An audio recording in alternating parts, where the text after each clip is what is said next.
Hello everyone, welcome to YRS learning hub. इससे पहले हम लोगों ने 4 चैप्टर कवर कर लिए हैं। अगर आप लोगों ने नहीं देखा होगा तो जाके देख लीजिएगा। आज हम लोग साइंस का एक और चैप्टर पढ़ने वाले हैं, वो है materials, metals and non metals. तो आइए आज हम लोग देखते हैं। जैसे आप लोग जाते हो टेम्पल में, वहाँ पे घंटी बजा के आते हो, तो वो जो बजाते हो आप घंटी, वो बहुत तेज आवाज करता है, मतलब बहुत दूर तक जाता भी है। तो ऐसा क्यों है? मतलब वो मेटल्स है, नॉन मेटल्स है, ये आपको पता है? तो आज हम लोग मेटल्स, नॉन मेटल्स पहचानने की उसकी प्रॉपर्टीज देखेंगे। तो आइए हम लोग इस चैप्टर में जो टॉपिक्स कवर किए जाएंगे वो है, इसका इंट्रोडक्शन होगा, मेटल्स होगा, physical properties of a metals, chemical properties of metals and reaction of a metals with water and non metals, physical properties of non metals, the difference between metals, non-metals, reaction with acid bases, uses of a metals, non-metals, types of reaction, displacement reaction, double displacement reaction, alloys, ferrous alloys and non-ferrous alloy। ठीक है, ferrous alloy and non-ferrous alloy। तो ये सारे topics हम लोग इस chapter में cover करने वाले हैं। तो आइए हम लोग इंट्रोडक्शन देखते हैं इसमें। तो materials are classified into two types। जो मटेरियल्स है ना, उसको दो टाइप में क्लासिफाई किया गया है, जो कि एक मेटल्स है, एक नॉन मेटल्स है। तो metals can be distinguished from a non metals on the basis of their physical and chemical property. हम लोग कैसे पता करेंगे कि ये मेटल्स है, नॉन मेटल्स है?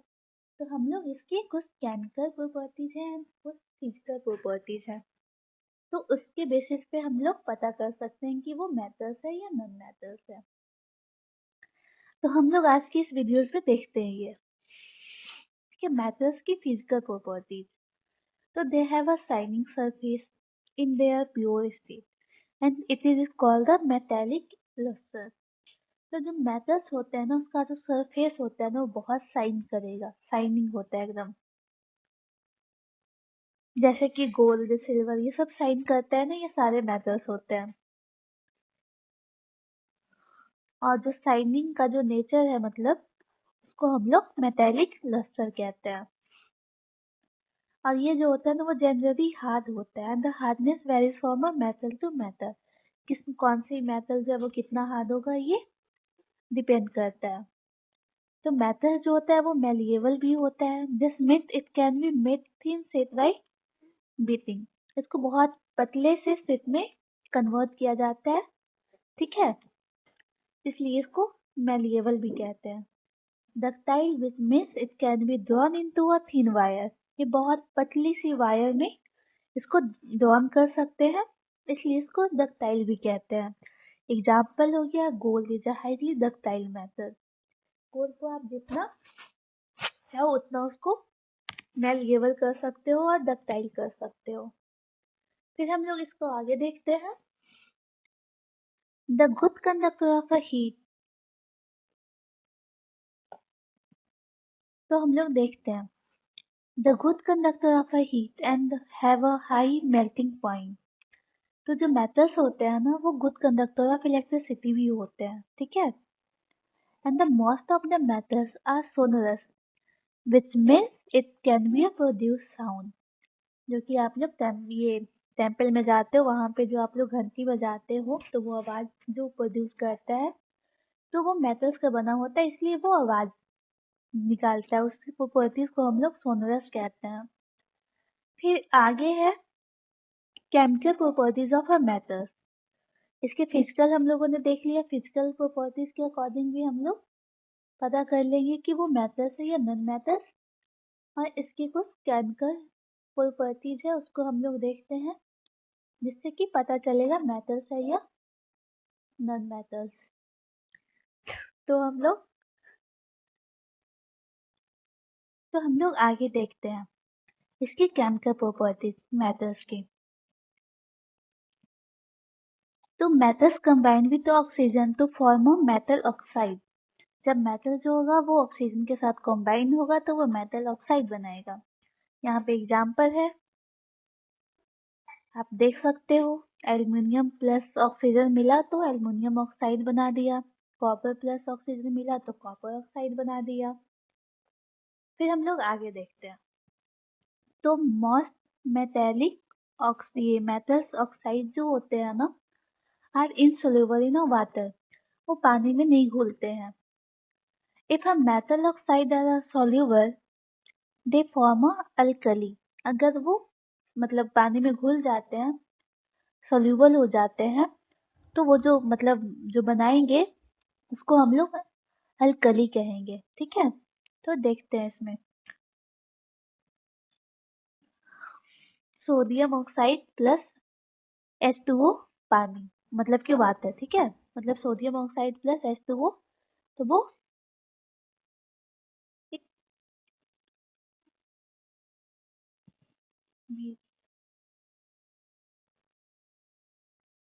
तो हम लोग देखते हैं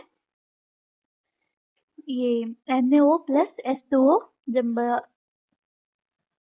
कंबाइन होगा तो वो NaOH बनाएगा। सोडियम ऑक्साइड प्लस ये वाटर, और वो दोनों कंबाइन होकर बनाते हैं सोडियम हाइड्रोक्साइड। फिर पोटेशियम प्लस वाटर, वो पोटेशियम हाइड्रोक्साइड बनाता है। फिर हम लोग आगे देखते हैं, sodium potassium react very easily with oxygen O2। ठीक है, so they are kept immersed in a kerosene. Sodium potassium बहुत जल्दी रिएक्ट हो जाते हैं ऑक्सीजन के साथ, इसीलिए इसको केरोसिन ऑयल में रखा जाता है। फिर ये सब जो है ना, जिंक हो गया, लीड हो गया, एल्युमिनियम हो गया, मैग्नीशियम हो गया, form a thin layer of oxide when kept in a open। Reaction of a metals with water, हम लोग अब देखते हैं कि मेटल्स का रिएक्शन पानी के साथ। तो metals produce metal oxide plus ये H2, ठीक है, on reaction with water. If oxide is soluble then metal hydroxide is form. अगर ऑक्साइड जो है वो सॉल्युबल है तो वो मेटल हाइड्रोक्साइड फॉर्म करता है। तो हम लोग इधर देखते हैं। तो हम लोग फिर देखते हैं आगे। ठीक है, कहाँ तक थे?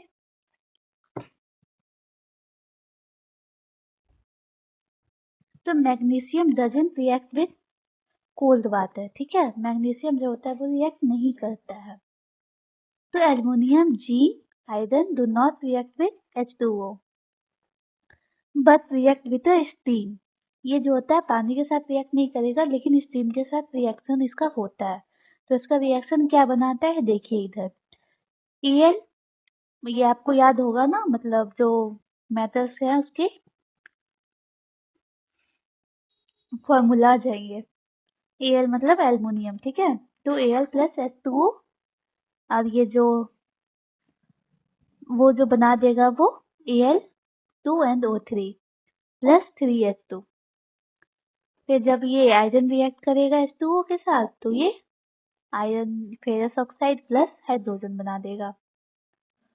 फिर ये इसका रिएक्शन हो गया। फिर हम लोग आगे देखते हैं नन मेटल्स। ठीक है, प्रॉपर्टीज ऑफ नन मेटल्स देखते हैं। ये आप लोग याद कर लीजिएगा डायरेक्ट, ये कैसे बनता है ये चीज आपको 9th क्लास में बताया जाता है कि यहाँ पे 2 क्यों लिखेंगे, 3 क्यों लिखेंगे। इसका बैलेंसिंग का जो सिस्टम होता है वो आपको पढ़ाया जाएगा। तो बस आप ध्यान रखिएगा इसके क्या फॉर्मूला को। फिर हम लोग ये प्रॉपर्टीज देखते हैं नन मेटल्स की। तो non metals are found in all the 3 states, liquid, gas, solid. Non metal जो होता है तीनों फॉर्म में होता है at a room temperature. Iodine जो है ना वो नन मेटल्स है। ये मतलब इसमें ना कुछ एक्सेप्शन आ जाते हैं, जो एक्सेप्शन आपको याद होना चाहिए, जो कि एमसीक्यू में क्वेश्चन डायरेक्ट आते हैं। तो आयोडीन जो है ना वो नन मेटल है, लेकिन ये लस्टर है। लस्टर किस चीज की प्रॉपर्टीज थी, मेटल्स की, लेकिन ये है क्या, नन मेटल्स। तो ये एक्सेप्शन हो जाता है नन मेटल्स में। केमिस्ट्री में एक्सेप्शन बहुत आते हैं। फिर हम लोग आगे देखते हैं। कार्बन हैज अ ये allotropes which means it exist in a different form. हाँ, कार्बन के बहुत सारे फॉर्म होते हैं। Diamond is a hard and graphite conduct electricity. हम लोगों ने देखा है कि जो ये मेटल्स होते हैं वो इलेक्ट्रिसिटी को कंडक्ट करता है, लेकिन जो यहाँ पे एक एक्सेप्शन आ जाता है ग्रेफाइट, ठीक है। तो जो ग्रेफाइट है वो इलेक्ट्रिसिटी को कंडक्ट करता है, लेकिन ये नॉन मेटल्स है। फिर हम लोगों ने हार्ड होता है क्या, तो मेटल्स, ये हम लोगों ने देखा है। पर यहाँ पे डायमंड जो है वो नॉन मेटल्स है, लेकिन ये हार्ड है। तो ये जो है ना एक्सेप्शन है, जिसको आप लोग याद रखिएगा। फिर ये देखिए मेटल्स नॉन मेटल्स के बीच का difference. Generally these are hard and lustrous, these are soft and has a non lustrous। लेकिन हाँ, इसमें एक्सेप्शन है, उस चीज को याद रखिएगा। फिर हम लोग आगे देखते हैं। these are malleable and ductile, these are non malleable and non ductile। जो मेटल्स होते हैं वो सोनरस होते हैं, साउंड प्रोड्यूस करते हैं, but non metals sound produce नहीं करते। तो these are good conductor of heat and electricity। और जो नॉन मेटल्स होते हैं वो पूरे कंडक्टर होते हैं, एक्सेप्शन ग्रेफाइट। फिर हम लोग आगे देखते हैं। This react with oxygen to produce metal oxide, which are basic in a nature। And जो नॉन मेटल्स होते हैं वो रिएक्ट करते हैं ऑक्सीजन के साथ, जो कि नॉन मेटेलिक ऑक्साइड प्रोवाइड कर ये बनाते हैं, और ये एसिडिक होते हैं नेचर में। तो metals this react with acid to produce metal salt and hydrogen gas. और जो नॉन मेटल्स होते हैं वो रिएक्ट ही नहीं करते एसिड के साथ। सब metals react with a bases to produce hydrogen gas. और जो नॉन मेटल्स होते हैं reaction of a non matter with bases are a complex. फिर हम लोग आगे देखते हैं रिएक्शन विद एसिड। तो मेटल प्लस डाइल्यूट एसिड। तो आज के लिए इतना ही रहने देते हैं, फिर हम लोग इसके आगे के टॉपिक्स को नेक्स्ट लेक्चर में कवर करेंगे।